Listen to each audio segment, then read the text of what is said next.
Hello, viewers of our Stop the Destruction of the World program.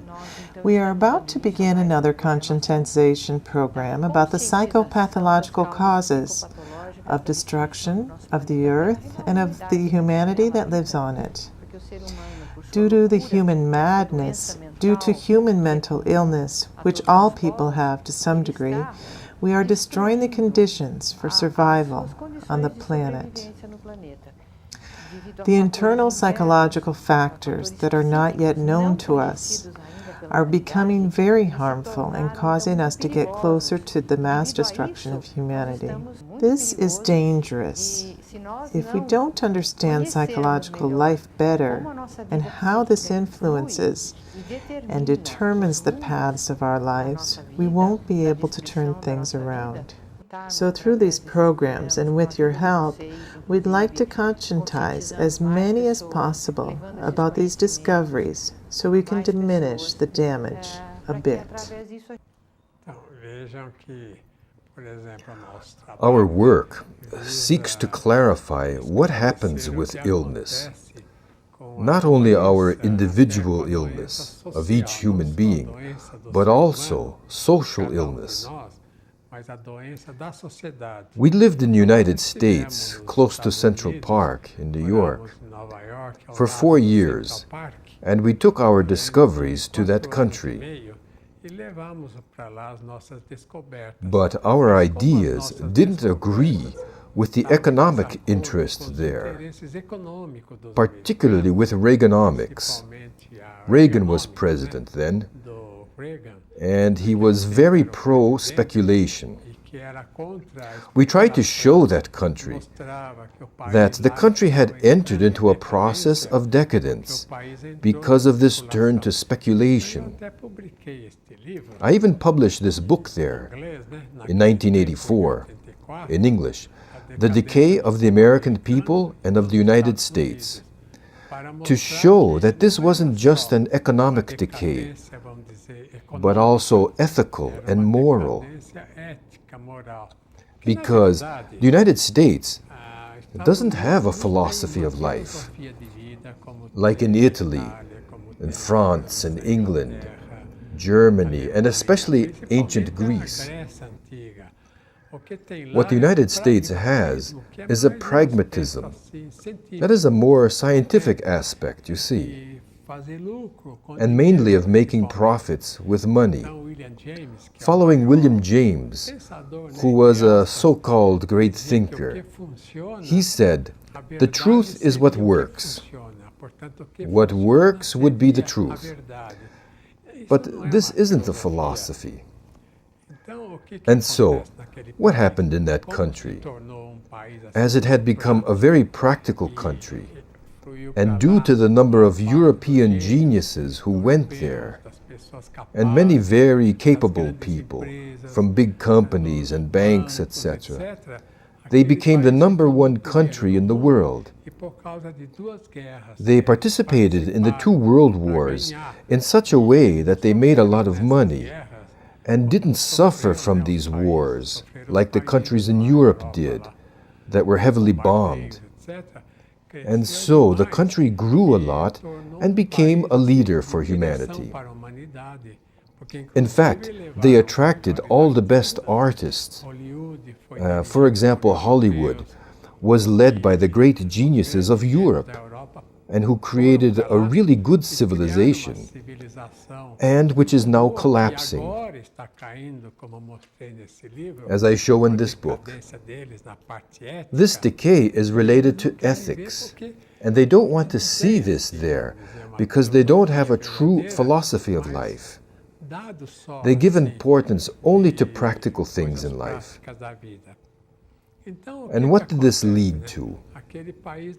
The United States attacked us because we showed them that money alone isn't enough to create a civilization. In fact, even several Brazilian medias attacked us. Many journalists were paid a lot of money in 1988 to do that, to serve the economic interests of that nation. Take a look at what Paul Valery said about this. Look at this. In this sense, huh? Those who cannot attack the thought, instead attack the thinker. This is what they did back then, as they've always done, with people of value, like Nikola Tesla, the man who discovered scalar energy. He was very attacked. They do this with anyone who shows the problems they have. And they did this to us. Why did they attack us?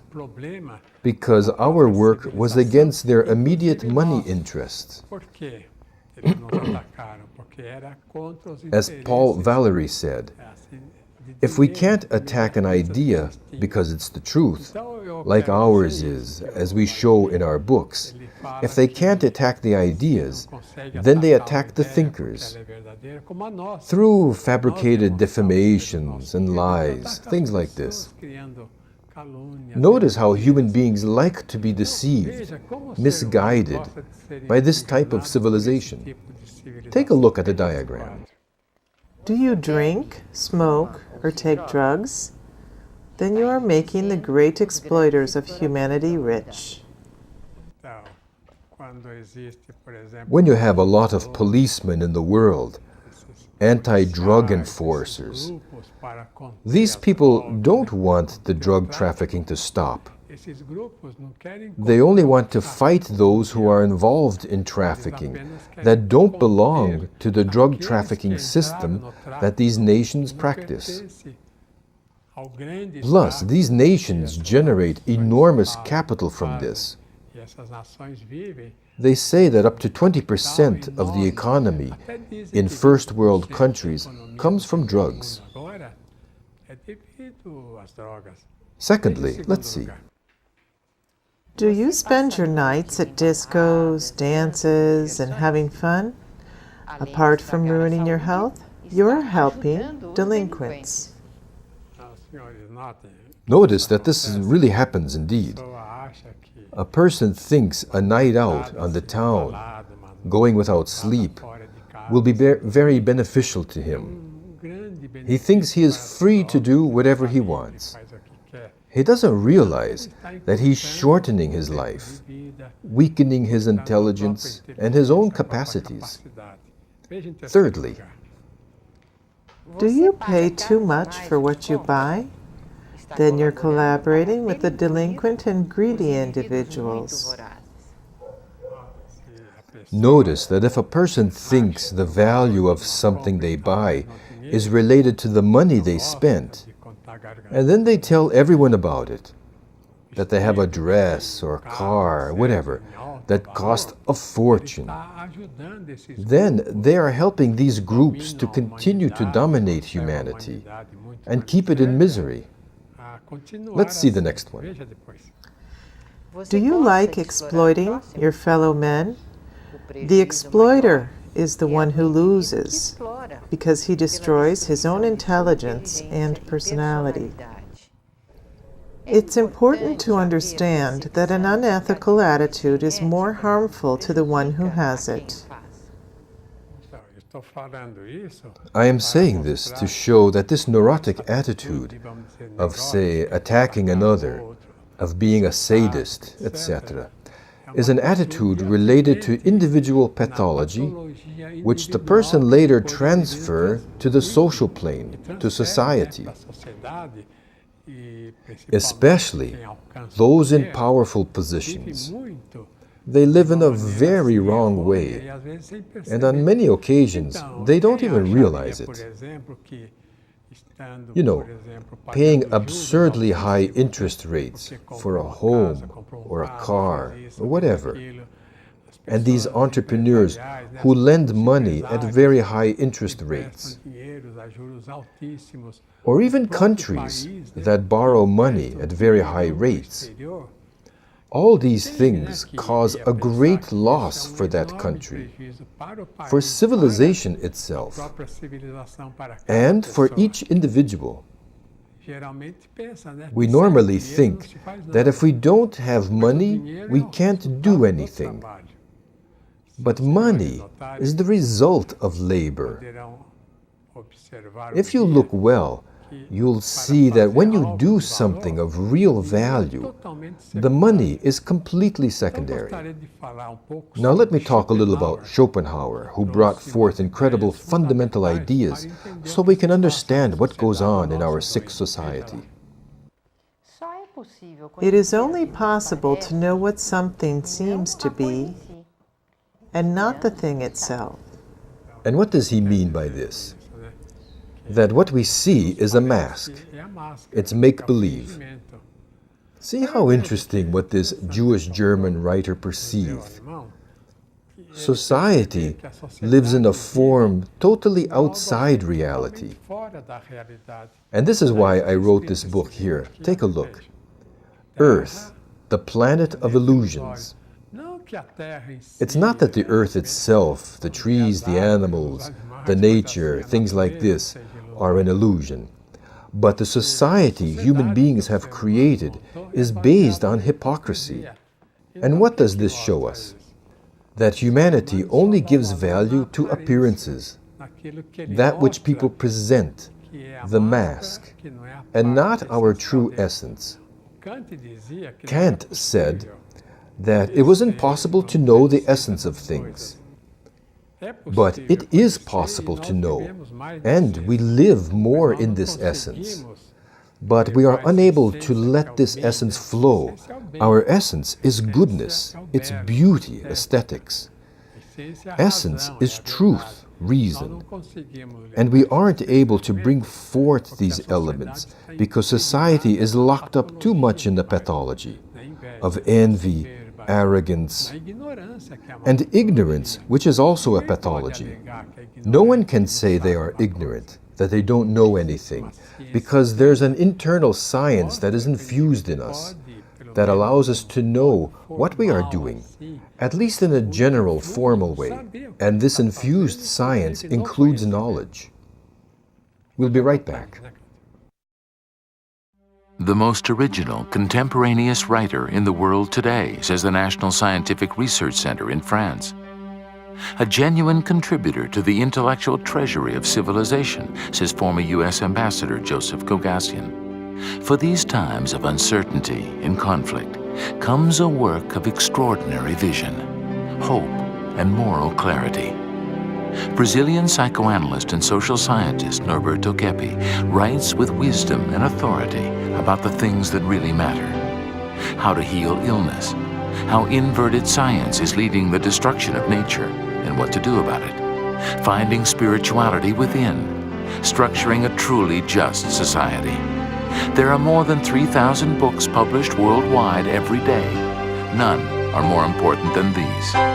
The books of Norberto Keppe, Trilogical Science, leading us to a new world. A situação de desequilíbrio atual que nós temos no nosso planeta, ela está muito em função da psicopatologia do ser humano, quer dizer, da sua doença psíquica. Então, um exemplo é a questão da teomania. O ser humano, ele acha que ele não tem limites, que ele pode avançar quanto ele quiser na doença dele, que ele sempre, no momento que ele decidir, ele pode voltar. E isso não corresponde à realidade.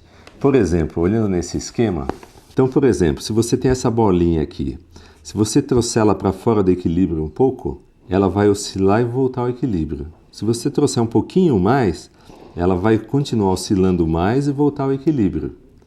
Mas, se você chegar num ponto limite, por exemplo, nesse outro gráfico, se você chegar muito longe desse ponto de equilíbrio, ela pode chegar num ponto que ela não volta mais, mas ela vai para uma catástrofe. This explanation that Alexandre gave is perfectly applicable in the psychological sense as well. A person who believes that he can go beyond his limits and barriers, beyond the social limits of ethics, of harmony, will end up seriously mentally ill, psychotic, even psychopathic. And it will be very difficult to return, even with medications. In fact, medications will make it very difficult to solve. In fact, when a person is aware of reality and knows what is good, beautiful, and truthful, and still opposes and destroys this, he's destroying his own internal psychological structure and his DNA. He interferes in his genetics through his conduct. Dr. Kepi explains this very well in his book, The New Physics of Disinverted Metaphysics. So I think parents should pay more attention to how they raise their children, because setting limits for them is very healthy. If a person goes against his own ethics, if the person chooses destruction through evil, he must have his guilt feelings. He must fix what he is doing wrong, or he will suffer grave consequences. So a person's freedom isn't related to doing whatever he wants to, of exceeding limits, but it's up to him to do what is right, beautiful, and good. Well, talking about this, I was thinking about educators, and you can include parents here, adults, especially those who are more just, wise, and who teach. So the person who teaches has to have a student who wants to learn. That is, a student who accepts and is receptive to learning. If the student doesn't accept a good orientation, he begins to enter the pathological. So pathology would be the deviation from the correct nature that the person should follow.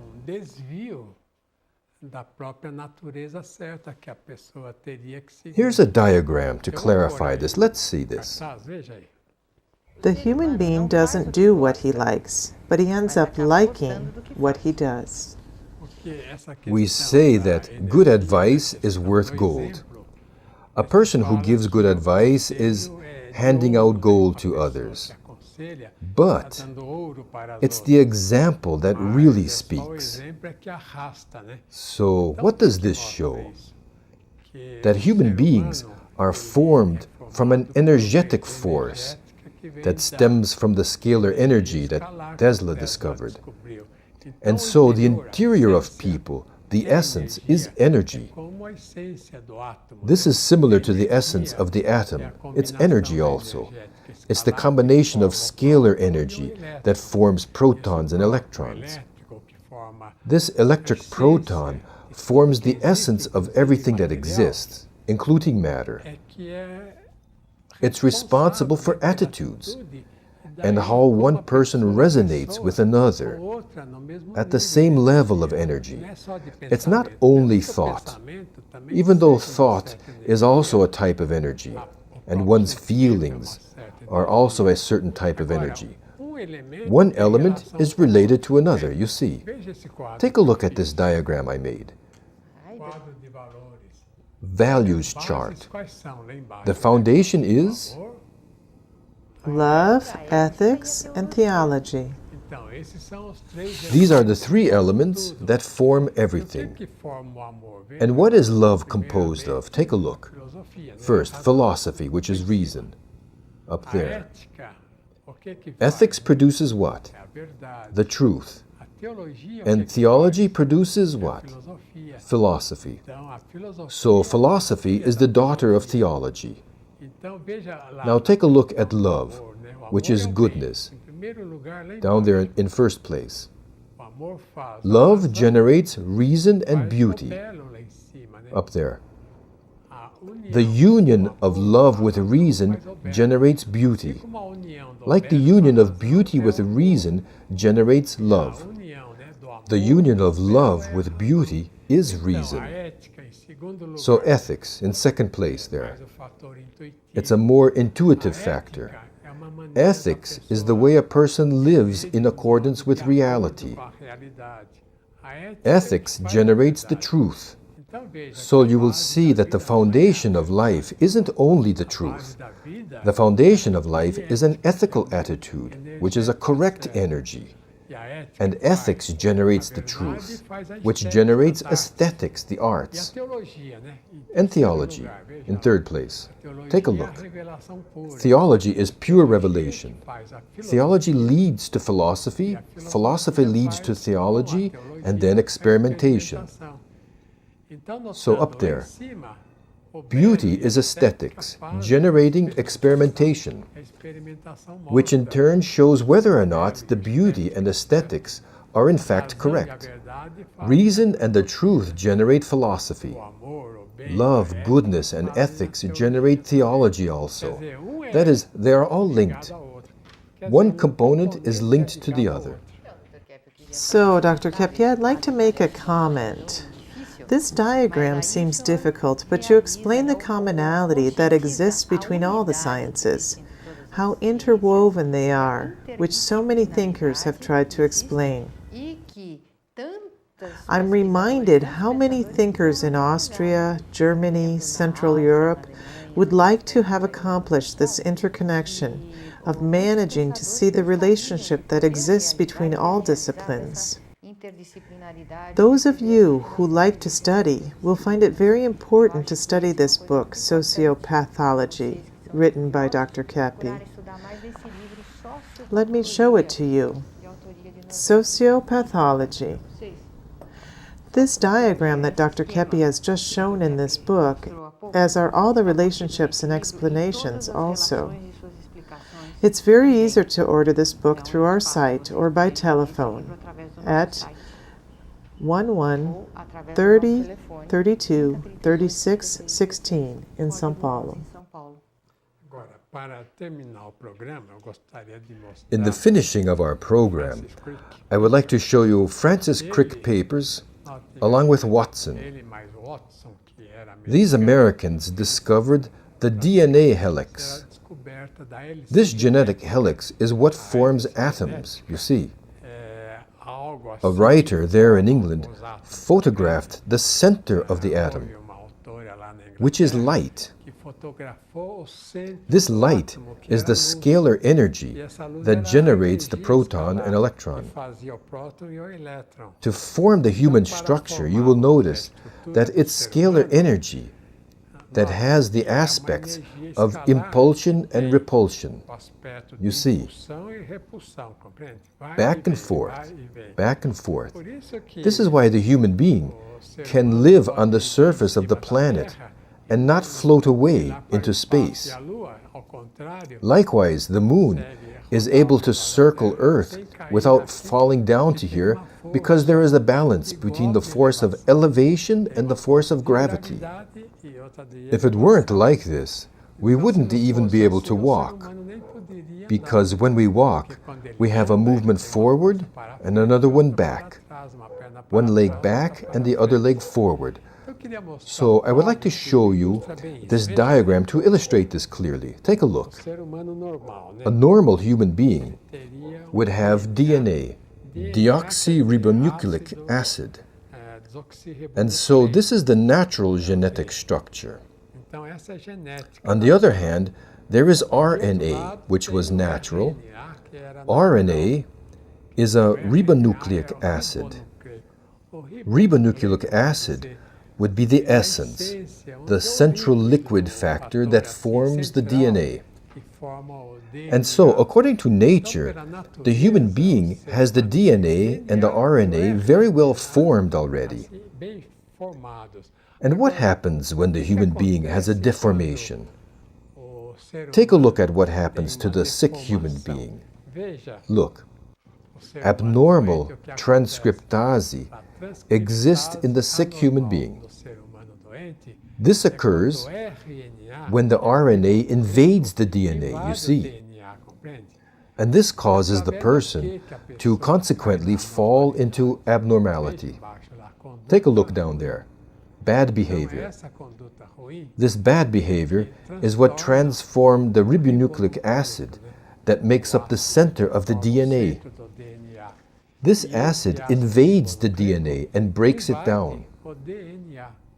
Now, we should say that genetics is responsible for 10% or maximum 20% of human behavior. So, the human being's behavior depends a lot more on his will or on acting against his will, because will is always pathological. It's full of envy, arrogance, rage. Then we have to return to the theologians. Why have they always been so well accepted by humanity? Let's look at the greatest theologian that humanity has ever had. Thomas Aquinas. Exactly. So what did Thomas of Aquinas say? Take a look at the diagram. What is happiness? Is it wealth? No, because it is inferior to the human being. Is happiness to be found in being honored? Also no, because it doesn't generate perfection. It is generally fake. Does it lie in power?